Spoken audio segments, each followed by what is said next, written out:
Ils donnent 100-120 millions aux dirigeants corrompus et moyennant quoi ils peuvent continuer à piller le pays.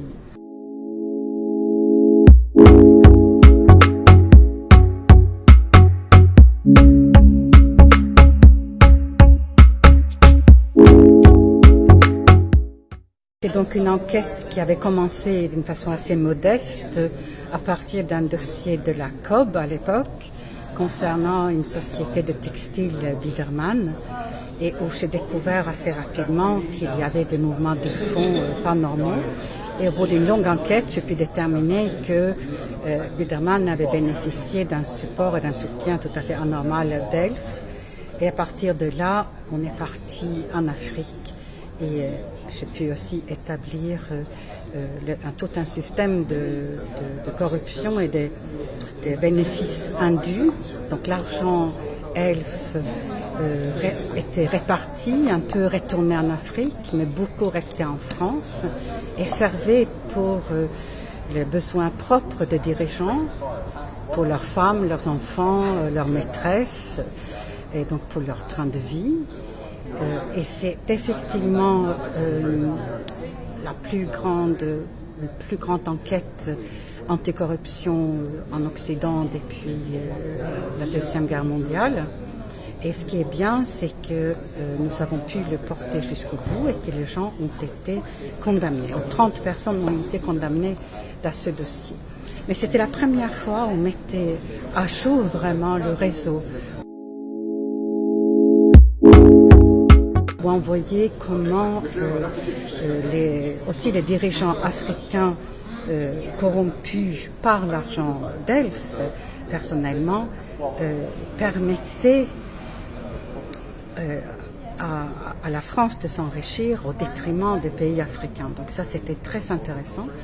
Et cet aspect-là du dossier n'a pas été vraiment traité, je crois, alors qu'il y avait un matériel qu'on pouvait utiliser scientifiquement.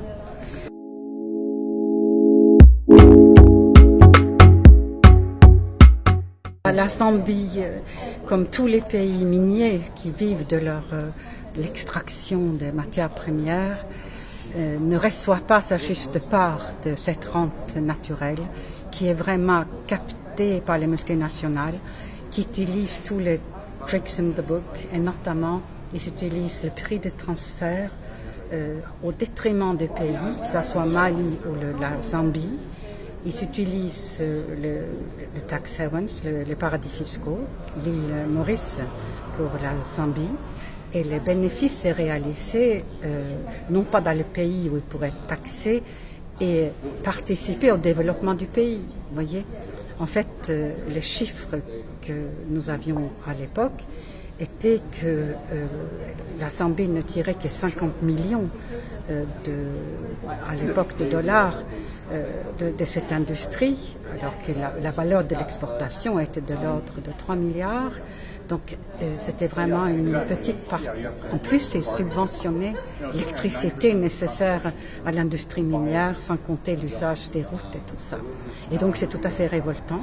Et la Norvège, dans le cadre de son programme d'aide au développement, a aidé le gouvernement zambien à modifier les contrats qui les liaient aux multinationales et le résultat a été spectaculaire.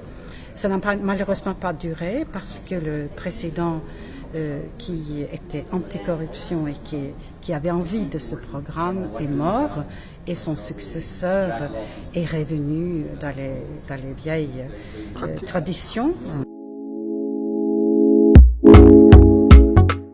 C'est très souvent parce qu'en fait, ils sont payés, eux, titre personnel, avec des fonds sur des comptes pour la Zambie à Londres. Et donc, c'est très peu cher pour les multinationales. Ils donnent 100-120 millions aux dirigeants corrompus et moyennant quoi, ils peuvent continuer à piller le pays. C'est la raison pour laquelle aujourd'hui, il faut créer un registre global des biens mondial qui permettrait de suivre qui est propriétaire de quoi partout. Et ça, c'est pour les pays en développement comme c'est pour les pays développés. Ça serait un progrès énorme dans la lutte contre la corruption et aussi pour toutes sortes de criminalité.